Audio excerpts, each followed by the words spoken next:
Skiltis stilingas rytas ir sustinkame su vyrų stiliaus konsultantu Algirdu Griciumi. Labas rytas, Algirdai. Labas rytas, Eglė. Šįryt, Algirdai, nusprendėt pamokyti ar priminti, kaip rišti kaklaraištį ir ką tiksliai šiandien darysime. Šiandieną iš tikrųjų rišime kaklaraištį, tikrai taip teisingai pasakėte, Eglė. Ir tik tai gal pabandysim panaudoti truputėlį kitokį mezgą, negu dauguma vyrų, kad yra įpratę. Ne visiems galbūt šis mazgas patiks, bet jis, aš manau, labai puikiai tiks tomis progomis ir tais atvejais, kai truputėlį bus norima daugiau išsiskirti iš minios. Šis mazgas turi pavadinimą. Taip, šis mazgas, taip kaip ir visi mazgai, šis mazgas turi pavadinimą, jis vadinasi 4 rankoje. 4 rankoje, tai žinoma, pamatysime kodėl, atsakys turbūt pats rišimo procesas. Ar kas nors žinotina prieš rišant šį mazgą, kokio storio kaklaraištis reikalingas? Na, aš turiu pločio omeny. Taip, prieš rišant šitą kaklaraištį reikėtų turėti omenyje, kad jame yra labai mažai apvijų. Kadangi apvijų yra labai mažai, tai reiškia, kad jeigu kaklaraištis bus ilgas, gali būti, kad surišus galutinai mazgas bus truputėlį per ilgas. Tai su šiuo mazgu reikėtų galbūt daryti taip, kad imti trumpesnį kaklaraištį. Ar tik šilkiniai kaklaraiščiai gražiausiai atrodo su šiuo mazgu ar ir kitų medžiagų? Iš tikrųjų, šitas kaklaraištis tinka bet kokių medžiagų beveik kaklaraiščiam. Vienintelis atvejis galbūt, kada jis nėra rekomenduotinas, tada, kada kaklaraištis labai plonas. Pati medžiaga, jeigu labai ploga šilno. Na, šiuo atveju turime du šilkinius kaklaraiščius. Tai galbūt ir pradėkime, po to kils dar klausimų, ar ne? Galim pradėti. Tai aišku, kad visada reikia atsilenkti marškinio apykaklę. Taip, jeigu tokia turite, arba va, štai kas nors pamokė. Užsisegam viršutinę mazgą. Ir kaip ir visais atvejais, storasis galas kairėje pusėje, plonasis galas dešinėje. Pasireguliuojam, kiekvieno vyro ūgis yra be abejonės truputėlį kitoks, tai šitas kaklaraiščio reguliavimas jau čia, taip sakant, bandymų metu. Taip. Pas mane kažkur gaunasi tarp galbūt čia kelių sagų. Ir uždedam vieną kartą. Taip. Permetam. Taip. Tada galim iš karto pasimatuoti, pridedami ir pasižiūrėdami, kurioje maždaug vietoje bus. Jeigu jisai dengia šiek tiek diržo sagtį, tai ilgis turėtų būti daugiau, mažiau geras. Ir tada ką padarom, tai per vidurį ir perkišam. Kaip ir sakiau, apvijų labai mažai. Taip.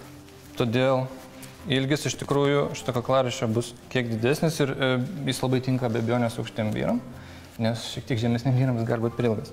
Ir tada formuojant reikia... Taip, svarbiausia dalis. 2 dalykai. Pirmas dalykas, nebijoti veržti paties mazgo, kaklaraištis tikrai nesuplyš, aišku, iš visų jėgų nesunkumų kilnojimo varžybos. Ir padaryti duobutę su 2 pirštais, suspaudžiam apačią ir mazgą. Ir po truputėlį tempiam žemyn. Ir susiformuoja toks vat įdubimas. Kaip įvertintumėt mano tokios nepatyrusios rišėjos pastangas? Taip, suspaudžiame. Jis neturi gautis simetriškas, neturi gautis kažkoks tai kaip liktai iš fizikos vadovėlio. Tiesiog, kaip gausi, taip gausi. To kreivumo nereikia bijoti. Tai yra kaklaraiščio būtent šio rišimo būdo esmė, ar ne? Taip, išskirtinumas. Ir tuomet traukiam prie marškinio apykaklės. Atlenkiam be abejonės ją atgal. Ir pasitaisom, kad nebūtų jokio tarpo tarp kaklaraiščio ir marškinio apykaklės.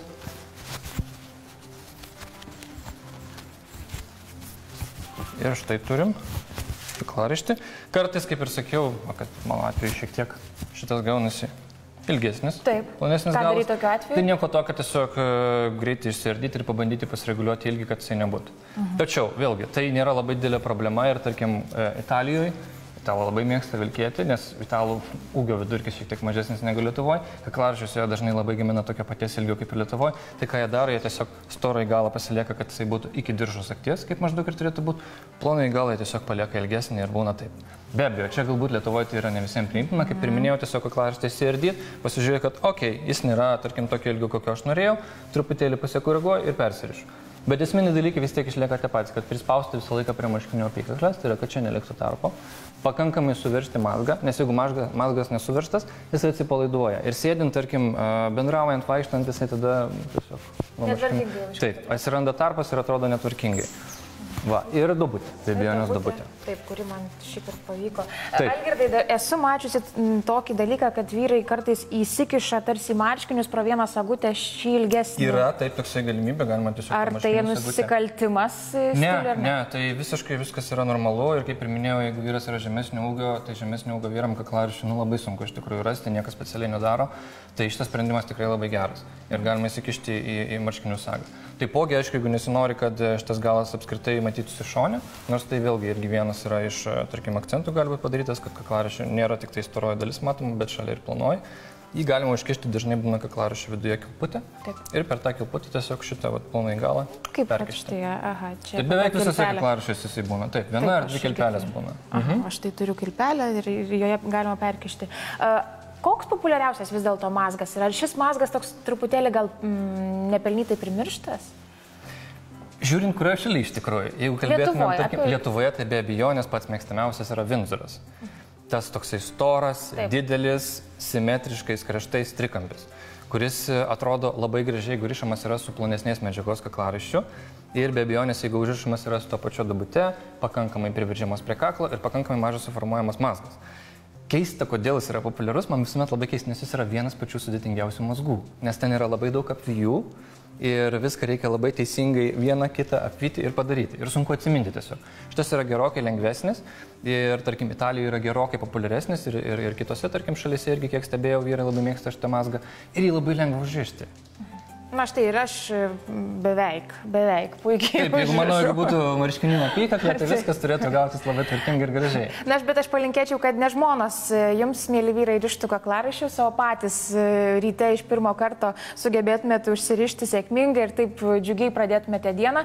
Na, o mūsų studijoje apsilankys dar ne kartą Algirdas Gricius su patarimais, kaip tą rytą palengvinti ir sklandžiai pradėti dienos darbus. Algirdai, dėkoju šįryt, tikiu, kad mūsų susitikimas buvo praktiškas ir naudingas žiūrovams, ypač vyriškai žiūrovų daliai. O sakau, iki susitikimo. Ačiū. Iki, Eglė.